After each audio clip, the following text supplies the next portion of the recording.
네, 6월 지방선거와 함께 치러질 국회의원 재보궐선거에서 부산이 관심지로 떠오르고 있습니다. 부산 북구 갑이 보궐선거 지역이 될 경우에 후보군으로 거론되는 한동훈 전 대표, 또 조국 대표는 벌써부터 신경전을 벌이고 있습니다.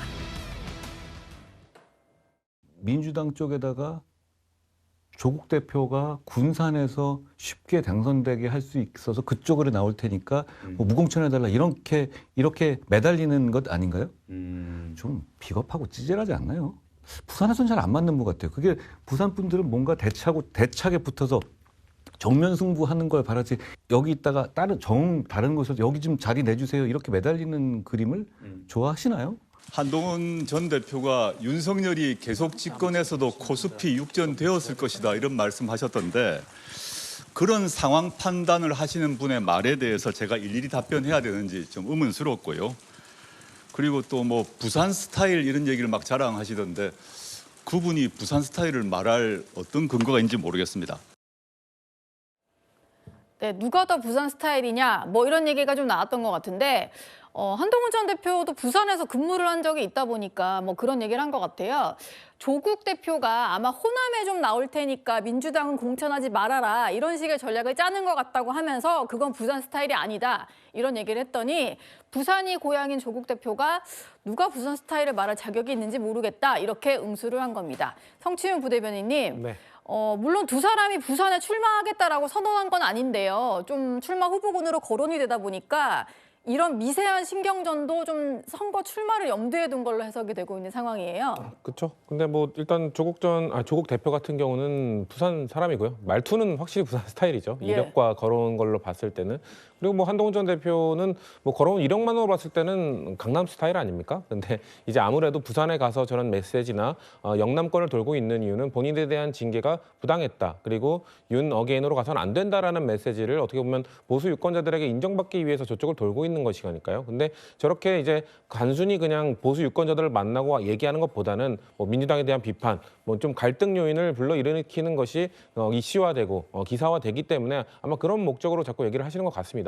다만 문제는 글쎄요. 아까 우리가 국민의힘 의총 소식을 봤습니다만 아까 살짝 나왔던 뭐 한동훈 전 대표에 대한 징계 철회 이런 것이 과연 이루어질 수 있을 것인가? 이루어지지 않는다면은 결국 부산 출마는 한동훈 전 대표가 결단하기 전에 일단 아무리 그 무소속인 상태에서 나가게 되면 국민의힘이 후보를 안 낼 리가 없거든요. 그렇죠. 거기서 사실 지금 이거 비워질 것으로 아직까지는 예상되는 왜냐하면 전재수 의원이 지금 출마 선언이나 이거 의원직 내려놓지 않았기 때문에요. 그렇게 될 경우 거기에서 20년 동안 지금 전재수 의원과 박민식 전 의원이 같이 거의 경쟁을 했기 때문에 국민의힘 차원에서는 아마 공천을 무조건 박민식 전 의원을 주려고 할 겁니다. 그렇기 때문에 그리고 민주당도 마찬가지입니다. 조국혁신당과의 뭐 선거연대나 이런 부분에 대해서 지금 지도부 차원에서 합의된 게 전혀 없습니다. 이런 상황에서 저희 입장에서도 그 전재수 만약에 시장 후보가 되신다면 부산시장 후보와 발맞춰 갈 수 있는 후보군을 저희 민주당에서 공천할 가능성이 있기 때문에 그런 것들이 정리되지 않은 상황에서 지금 어떻게 보면 조금 주목이나 이런 것들을 받길 바라는 지금 후보군들끼리 지금 논쟁을 하고 있는 것이다. 저는 그렇게 봅니다. 일단 한동훈 전 대표가 주말에 찾았던 부산 지역이 북구 갑에 있는 어떤 시장과 이런 곳을 찾았습니다. 그러다 보니까 보궐선거를 좀 염두에 둔 행보 아니냐 이런 얘기가 나온 건데요. 저희가 이렇게 부산 북구가 뭐 있을지 없을지는 모르겠습니다만 부산 북구가 보궐선거가 생긴다면 누가 나올지 한번 그려봤는데 제가 성치윤 부대변인 얘기 듣다 보니까 아차 싶었던 게 박민식 전 의원을 여기 또 하나 넣어드려야겠네요. 국민의힘에서는 장해찬 부원장 그리고 박민식 전 의원 등이 거론되는 상황이고 여기에 또 민주당 후보가 있을 수 있기 때문에 엄청난 빅매치가 될 수 있을 것 같아요. 구자룡 변호사님 어떻게 좀 전망하십니까? 이 지역에서 이렇게 빅매치가 성사될 수 있을까요? 사실 저는 한동훈 전 대표의 보궐선거 출마에 대해서 얘기가 나올 때 뭐 여러 지역이 언급이 됐지만 대구냐 아니냐 이제 이런 문제라고 생각을 했었거든요. 예. 그리고 그렇게 대구에서 나온다 하더라도 좀 출마가 어렵지 않을까. 대구에서 3자 대결이 되면은 거기도 출마가 참 마땅치는 않다라고 생각했는데 만약에 북구갑에서 4자 대결이 된다라고 하면 오히려 거기가 더 가능성이 있지 않나 저는 그렇게 생각하거든요. 사자 대결이 됐을 네, 때. 그래서 국민의힘도 내고 민주당도 내고 한동훈, 조국까지 다 나온다라고 하면은 그때는 한동훈 대표가 해볼 만한 싸움으로 북구도 굉장히 유력하게 거론하지 않을까 이런 생각을 합니다. 그래서 양쪽에서 정말 인물 대결을 하면은 사실 진영에서의 표는 자기가 개인기로 갖고 올 수 있는 게 민주당 표만 그대로 유지되는 게 아니라 조국 대표도 이제 민주당 표를 좀 갈라 먹을 거거든요. 예. 그래서 북구에 대해서는 예전보다는 출마 가능성이 더 높아지지 않았나 이런 생각을 하고 그렇기 때문에 조국 대표에 대해서 저렇게 도발을 한 거거든요. 사실 굉장히 정치적 노림수가 있는데 이런 식으로 하면서 조국 대표의 출마지도 북구갑 쪽으로 이렇게 약간 몰아가는 모양이 되지 않았나 저는 그렇게 생각을 하기 때문에 자신이 원하는 싸움의 지형을 지금 한동훈 대표가 만들기 위해서 북구갑에서 저런 얘기도 했고 의도된 신경전도 벌였고 저는 장해찬 부원장이 거론되는 거는 구원에 의해서 얘기거리는 확실히 되는데 한동훈, 장해찬, 조국이 서로 간에 얘기거리는 있지만 결국은 국민의힘 후보는 박민식 전 장관이 될 것이고 민주당도 분명히 후보를 낼 거거든요. 그럴 경우에 굉장히 유력하게 저 지역이 거론되지 않을까 이런 생각을 합니다. 예, 부산시장 선거도 한창 이제 선거전이 뜨겁게 달아오르고 있는데요. 다음 그래픽을 좀 보시겠습니다. 국민의힘 같은 경우는 현역인 박형준 시장에 맞서서 주진우 의원이 출사표를 던진 상황이고요. 민주당 같은 경우는 이재성 전 부산시당 위원장이 일찌감치 출마 선언을 했고 전재수 의원의 출마 얘기는 계속 나오는 상황입니다. 또 전재수 의원 같은 경우는요. 단수 공천설에 대해서는 선을 그었고 경선이 원칙이다. 이런 입장을 밝히고 있는데요. 강상필 부대변인님. 네. 아직까지 근데 공천 신청을 하지 않아서 그 이유는 어디에 있을까요? 전재수 의원이요. 근데 전재수 의원이 어쨌든 통일교와 관련된 본인의 성사와 관련해서 조금 더 확실한 위치, 해명 이런 것들이 필요한 그런 시간이 필요할 것으로 보이고요. 근데 저는 방금 이제 많은 분들이 이 전재수 의원이 만약에 부산 시장에 출마를 하고 민주당의 후보가 되면 거기에 지역 재보궐선거가 열리잖아요. 거기서 사자구도 얘기하는데 민주당이 바보입니까?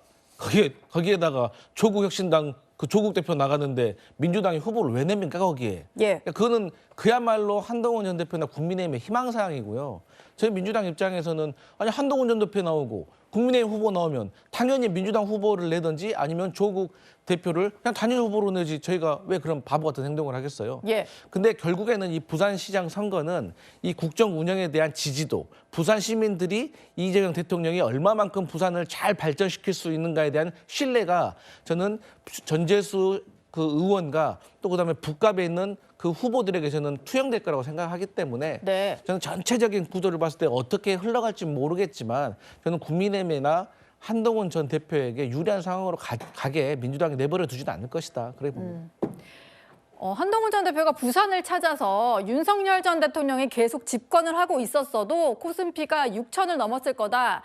이렇게 말을 한 것을 놓고 민주당 최고위원들이 좀 오늘 아침에 여러 가지 말들을 쏟아냈습니다. 정청래 대표 같은 경우는 개그 프로그램 대사인 줄 알았다 이런 얘기를 했고요. 저는 좀 처음 듣는 표현인데 yor랑거리다. 몸을 가벼이 돌리면서 촐싹거린다 이런 식의 표현도 등장을 했습니다. 구자룡 변호사님, 그랬더니 한동훈 전 대표도 가만히 있지 않았더라고요. 이 코스피 6천 공방은 좀 어떻게 들으셨나요? 사실 근데 좀 의도적인 부분이 있다 이것도 이렇게 생각을 하는 게 전략적으로 지금 무소속으로 출마할 수밖에 없는 상황인데 민주당과 1대1로 이렇게 지금 언쟁을 벌이는 게 자신의 존재감을 더 키울 수 있는 부분이 되거든요. 그리고 저 이슈는 사실 한동훈 대표가 얘기한 게 상식적으로도 좀 논리적으로도 이길 수밖에 없는 싸움을 제기를 한 것이고 그거에 대해서 뭐 민주당은 사실 기승전 내란, 기승전 윤석열 뭐 이런 식으로 반박하는 것들이 굉장히 많거든요. 관련이 없는 것마저도. 근데 지금 슈퍼사이클 때문에 올랐다는 걸 부정할 수는 없어요. 그러니까 지금만큼 그 수치만큼 똑같이 올랐을 것이다라고 얘기할 수는 없지만 그 슈퍼사이클 때문에 많이 올랐을 것이다라는 거는 사실 부인할 수 없고 거기에 대해서 뭐 상법 개정이나 이런 것들 개정하지 않았냐. 그게 도움이 됐다. 코리아 디스카운트 해소했지 않냐 이렇게 했는데 사실 그러려면은 기업 가치가 다 같이 올랐어야 되는데 다른 주식들은 사실 별로 오르지 않았고 하락한 것도 많습니다. 오른 거 사실 삼성과 하이닉스인데 지금 코스피 끌어올린 거보다 한 2배 이상 그 두 회사가 끌어올렸거든요. 예. 그거를 부정할 수는 없기 때문에 그리고 같이 얘기해야 되는 게 경제는 다 맞물려 돌아가는데 만약에 코스피가 그렇게 올랐다 상법 개정이나 이런 것 때문이다라고 하면은 그것 때문에 코리아 디스카운트 확 이제 해소돼서 외국 투자자가 들어와서 환율까지도 안정됐어야 되는데 완전히 따로 놀아요. 이거에 대해서는 설명을 못 하시고 사실 환율은 언급을 못 하시거든요. 근데 기업 가치만 따로 논다라는 거는 외국 투자자들이나 이런 사람들이 슈퍼사이클에 올라탄 그 두 회사에 대해서 단기 차익만 실현하고 빠지겠다라고 하니까 그 외국 달러들이 우리나라에 머무르지 않는 겁니다. 지금 이게 기형적인 구조거든요, 사실. 네. 정상적으로 기업 가치가 올라갔다, 투자가 국내에서 계속 이루어지게끔 하는 게 이익이다라고 외국에서 판단을 하면 달러가 계속 유입돼서 머무르는 상태에서 환율도 안정돼야 되는데 이 환율은 사실 다 빠져나가는 돈이다라고 하기 때문에 지금 두 개가 완전히 따로 노는 건데 네. 저거는 그런 것들을 하나하나 따지기 시작하면은 한동훈 대표가 내가 말에 논리가 있고 통계에 의해서 반박이 되기 때문에 싸움을 걸었고 거기에 사실 윤석열 대통령을 이렇게 결부를 시킨 거는 논란을 불러일으키겠다. 자신의 존재감을 이런 식으로 해서 민주당과 나의 싸움. 그러니까 국민의힘이 지금 제대로 못 싸우는데 내가 더 부각되는 모습을 보여주기 위해서 네. 좀 논리적으로 이길 수 있는 싸움을 일부러 의도적으로 걸었지 않나 이런 생각을 합니다. 예.